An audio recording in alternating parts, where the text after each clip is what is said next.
Abi hoş geldin. Hocam hoş bulduk. Nasılsın? İyiyim, sen nasılsın? İyiyim. Bugün ne inceliyoruz? Bugün Kızılcık Şerbeti 41. bölümü konuşuyoruz. Abi bölümü beğendin mi? 41. bölüm bana 40. bölümün bir kısmı gibi geldi. Çok fazla yeni şey de görmedik hikayede.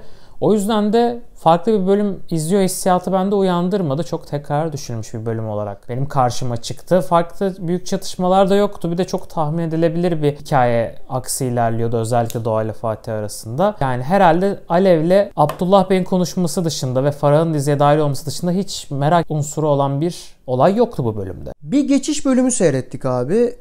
Ama ben de şunu itiraf etmeliyim. Yani uzun süredir en sıkıldığım Kızılcık Şerbeti bölümü olabilir. Kesinlikle öyle. Çünkü olaylar sanki sadece olay olsun diye yazılmış gibime geldi. Biraz basite kaçmaya başladılar. 2 hafta önce hikaye rehavete mi kapıldı diye konuşuyorduk. Sonra geçen hafta beklemediğimiz bir şey izledik. Ama mesela 41'de o hamleyi etkileyecek şeyler görmedik. Ve bu biraz bana şey gibi geldi. Hikaye tarafında sanki çok fazla rolantiye alma durumu var gibi. Hani biraz ilerlesin, ben hani bombaları patlatacağım gibi ilerliyor hikaye ama yani şimdi rakip dizi de şu an coşmaya başladığında bu hamle ne kadar sağlıklı olacak? O da mesela soru işareti ama şunu da söylemek lazım. Gerçekten hani 41. bölüm çok bir şey vaat etmeyen ve sıkıcı bir bölümdü aslında. Dilersen bölüme geçelim. Bölümü nerede bırakmıştık? O acayip sahneyle bırakmıştık. Bekir gelmişti. Bekir ölmediğini ve kaçtığını, o kazada başka birinin onun yerine defnedildiğinden bahsetti. Ama hep bana şu geliyor. Bu adam gerçekten Ömer'in kafasında yani. Yani hani ne kadar bu adam yaşıyor gibi anlatılmaya çalışsa da yok Ömer'in ölürse yerine geçebilecek kişi olabilir mi diye, Ömer gibi davranan kişi olacak mı acaba, Bekir gibi bir izlenim yaratılmaya çalışılsa da Bekir diye bence biri yok. Zaten yok. Bunu niye böyle göstermeye çalışıyorlar ben çok anlamadım. Ömer'in gözünden anlatmaya çalışıyorlar gibime geldi hikaye aksında. Ama bize şunu anlatabilirlerdi yani. Ömer'in bir sıkıntısı var. Bu yüzden de bu durumları böyle görüyor. O yüzden de gidip Abdullah Bey'le konuşuyor işte.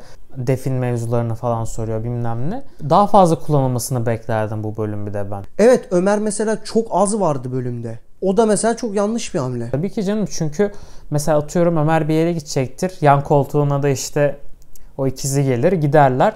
Bir noktadan sonra fark eder atıyorum diyaloglarda falan.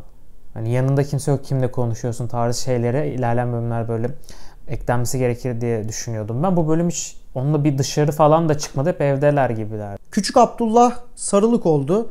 Yine bu sefer geçen bölümde Abdullah'ın sünnet muhabbetiydi. Şimdi de sarılık muhabbetine sokarak Ünal'ların evindeki hikayeyi ilerletmeye çalışıyorlar. Ama bana bu yine bir kendini tekrar etme, ucuz bir numara gibi geldi. Zaten geçen hafta yine Küçük Abdullah'la alakalı bir sünnet olayı vardı. Şimdi sarılık yaptınız. Ne gerek vardı ona? Bir de büyük bir çatışma unsuru olarak da eklenmemiş gibime geldi. Yani hani geçen haftada sünnet muhabbeti vardı. Sünnet ettirdiler çocuğu. Bu bölümde Pembe Hanım sarılık olmasının sebebini sünnet ettirilmesine falan bağladı ilginç bir şekilde. Öyle kaldı yani, Pembe ile Doğa hafif birkaç tane birbirine laf soksunlar diye hikaye yazılıyor gibime geldi. Çok enteresan yani, çok da önemli bir sahne olarak benim aklımda yer etmedi. Onun dışında Umut Nursema aksı var tabii. Nursema hastalandı. Umut'la Nursema'nın evindeki kaçak elektrik olayı ortaya çıktı. Daha geçen bölümde zaten olan bir durumdu bu. Sanki Nursema ile Umut'un arasındaki şu para olmaması durumunun sakız gibi uzatıldığını düşünüyorum ben. O da bana çok sıkıcı gelmeye başladı o hikaye. Abi ama hani daha büyük olaylar yapın o zaman. Ya bu elektrik öğreniliyor ya. Umut mesela bayağı sıkıntıya düşsün. Gerçekten biz onun sıkıntı yaşadığını anlayalım. Olmuyor bu durumlar yani. Nursema'nın liseden arkadaşı Dilruba yani Farah Zeynep Abdullah bu bölüme konuk oldu. İlginç bir karakterdi. Bir de ilk defa sanırım onu öyle gördük televizyonda. Farklı bir roldeydi. Daha önce oynadığı rollerden farklı olarak. Doğan'ın ona bir tepkileri vardı böyle konuşulurken.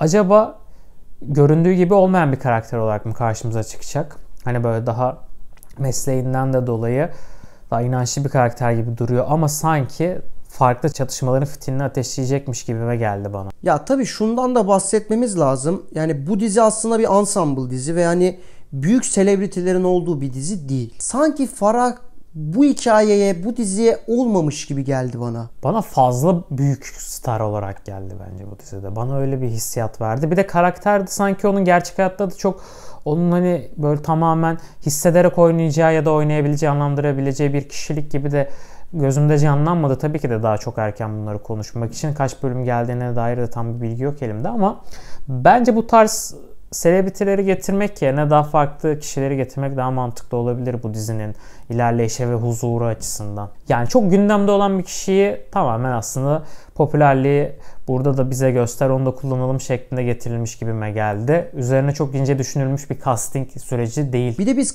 Kızılcık Şerbeti'ni bu hamleleriyle izlemiyoruz ki. Menajerimi ara izlemiyoruz kısacası. Aynen öyle, yani biz hikayesini izliyoruz, yaşanan çatışmayı izliyoruz. Biz ama bu Kızılcık Şerbeti dizisini hikayesinden, yaşanan olaylardan dolayı izliyoruz. Hani sen celebrity getirerek böyle bir hamle yapman tamamen gündeme oynamak dışında bir şey değil gibi. Bence hikayeye odaklansınlar. Çok fazla da böyle kimi getirelim ne yapalım diye düşünmesinler. Böyle casting süreçlerini böyle hafife almasınlar.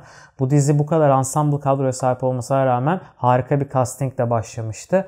Şimdi böyle ek oyuncular getirerek ki o ekipten büyük olarak daha tanınan kişileri böyle getirerek diziye rating getiremezsiniz. Merak unsuru uyandırır ama izleyiciyi de bir noktada bu koparır. Oyuncuların da setteki kimyasını bozar. O zaman başka bir aksa geçelim.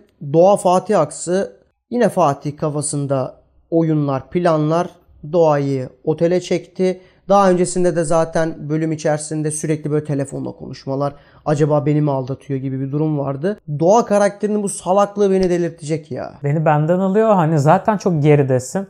Hala yaptığın hatalara bakar mısın ya? Bir de tek başına gidiyorsun o otele falan. Yani bassan ne olacak ki onu orada? Kanıt mı bulabileceksin yani? Sence Fatih o kadar aptal biri mi? Tanımıyor musun sen artık? Yani bu kadar kendisini göz göre göre yakalattıracak biri mi? O zaman hem bölüm sonunu etkileyen hem de belki bu bölümdeki en iyi çatışma olan Alev Abdullah aksına geçelim istersen. Evet, ne oldu Alev Abdullah arasında? Bu Umut meselesinden dolayı bunlar buluştular ve onları Mustafa gördü. Orada zaten bir ipler hafif gerildi. Bunlar Umut meselesinden çıkıp kendi ilişkilerini konuşmaya başladılar. Derken Abdullah Bey de hep Alev tarafındaki hikayeyi hep sakladığını gördük. Mustafa ağzını aradı Abdullah Bey'in. Mustafa durur mu? Bunu Nilay'a söyledi. Nilay da hemen bir katakulliyle Abdullah Bey'in telefonunu aldı. Bir mesaj attı. Zaten bölüm sonuna da etki eden hikaye o şekildeydi. Alev Abdullah aksı ilerlemeye devam ediyor ama bu sezon biraz durmuştu. Ta ki birkaç bölüm önce Pembe Hanım diye başlayan o sahneyle beraber tekrar o aksı hatırladık gibi. Şunu konuşmalarının vakti geldi yani. Hani evlenme çünkü ben boşanacağım falan diyor. Ya işte mesela bu güzel. Bu tarz hikayeler olması gerekiyor bu dizide. Bu sezondaki en önemli kısımlardan birisi de o olacak gibi. Nilay zaten hep şeydi. Alev'den hep şüpheleniyordu. Şimdi artık yanında eşi de var bu konuda. Normal evde de işler karışacak ve sıkışan bir Abdullah Bey izleyeceğiz. Güzel. Bak bu güzel bir hikaye ilerleyişi. Burada gaza basmalarını sevindim. Peki bölüm sonunda Mustafa'yı karşılayan kişinin Abdullah Bey olacağını bekliyor muydun?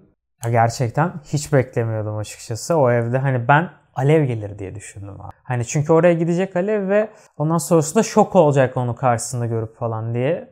Nasıl yani falan olacak diye düşündüm. Hani Nilay burada bir onu Tonga'ya düşürmüş gibi hissedecektim. Ama nasılsa adam da telefonlarına mı bakıyordu herhalde yoksa Alev mi aradı? Bak böyle mesajlar atmazsın sen bana falan tarzında bir konuşma mı oldu? Onu Flash Bey'ini zaten ilerleyen bölümde görürüz. Çok enteresan bir şekilde bölüm bitti. Bunun böyle olmadığına inandırmaya çalışacak kendisini evin içerisinde. Ama zor. Yani Abdullah Bey bence bu saatten sonra ne yapsa çok zor. Çünkü zaten Pembe Hanım da bundan şüpheleniyor. Ve bu görülme olayları falan da onun kulağına gidecektir. Bence boşanma süreci de güzel ve zevkli olarak izlenebilir. Fragmanda ne gördük? Bir ona bakalım. 42. bölümün fragmanında Nursema Rüzgar'ın kanalında sanat asistanı olarak işe giriyor. Onu göreceğiz. Hayırlısı olsun diyelim Nursema'ya. Ya, Türkiye'deki nepotizmi direkt anlatan bir şekilde gördük bunu. Tanıdık mı? Gelsin. Okey. Mesela budur ya. Türkiye'de işe alım süreçleri budur baktığımızda. Tam o şekilde olmuş bence. Ama bu arada sanat departmanında bence Nursema zevkli bir kız yapar ya. Zaten anlıyor da hat kısmından falan da bir hem el becerisi var hem de bir gözü olduğunu biliyoruz. Bence başarabilir. Hem de onun da çalışıyor olması iki aile tarafından da farklı şeylere de neden açabilir yani. Bir de kanala girmesinin bir amacı var. Yani orada Nursema üstünden belki Ertuğrul İslamoğlu tarafından bir şey, belki Kıvılcım'la bir hikaye. Çünkü oraya bir hikaye yazacaklar. Nursema boşuna girmiyor oraya. Tabii bence Nursema'yı da belki de ekrana çıkartmak isteyebilir Kıvılcım yaşadığı olayı anlatması için.